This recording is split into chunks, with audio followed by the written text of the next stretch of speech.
Brought to you by KR Mangalam University. We provide you the platform to turn your dreams into reality. Give wings to your aspirations with KR Mangalam University.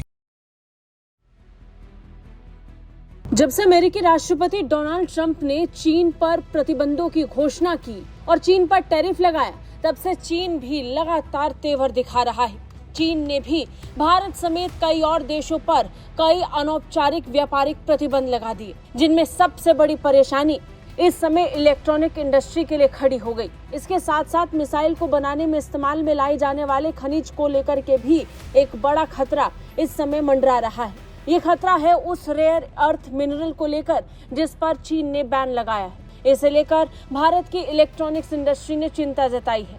वहीं दूसरी तरफ भारत के विदेश मंत्री doctor Jaishankar ने भी हाल ही में अपने चीन दौरे के दौरान चीनी विदेश मंत्री वांग यी के सामने इससे जुड़ी परेशानियों का जिक्र किया और इस पर चिंता जाहिर की। अब इससे जुड़ा एक सवाल चीनी विदेश मंत्रालय से पूछा गया, जिस पर जवाब दिया गया। सवाल पूछा गया कि हाल ही में विदेश मंत्री डॉक्टर जयशंकर ने रेयर अर्थ मिनरल्स को लेकर चिंता जाहिर की थी, उसे लेकर चीन क्या सोच रहा है।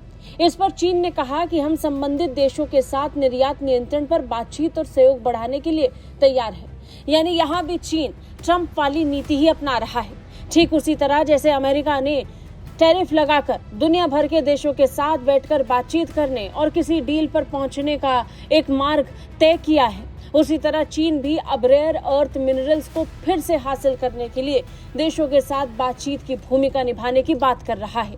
चीन कह रहा है जिस देश को रेयर अर्थ मिनरल्स हासिल करने हैं वो हमारे साथ बैठकर बातचीत कर सकता है और हम सहयोग बढ़ाने के लिए तैयार हैं। बता दें, भारत को इस समय रेयर अर्थ मिनरल्स की वजह से काफी परेशानियों का सामना करना पड़ रहा है। हाल ही में भारत की इलेक्ट्रॉनिक्स इंडस्ट्री ने इसे लेकर चिंता भी जाहिर की थी।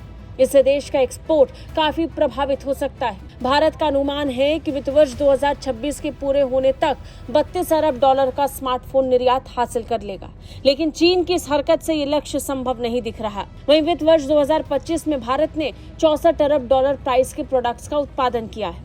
जिस स्तर पर भारत ने इन प्रोडक्ट्स का उत्पादन किया, अब वो बाधित होने वाला है। सिर्फ इतना ही नहीं, उद्योग निकाय India secular and electronics association ने भारत सरकार को लिखे एक लेटर में कहा है कि चीन की कार्रवाई का एकमात्र उद्देश्य भारत की आपूर्ति चेन को प्रभावित करना है और ग्लोबल मैन्युफैक्चरिंग के तौर पर उभरते भारत को कमजोर करना है। बता दें, भारत लंबे वक्त से सप्लाई चेन के लिए एक बड़ा विकल्प बनने की तरफ ध्यान केंद्रित कर रहा था। इसके लिए कोशिश तेज थी, लेकिन चीन अब भारत की इसी सप्लाई चेन को लेकर हो रही कोशिश को बाधित करना चाहता है। चीन के इन प्रतिबंधों के कारण कंपनियों की लागत अब बढ़ रही है।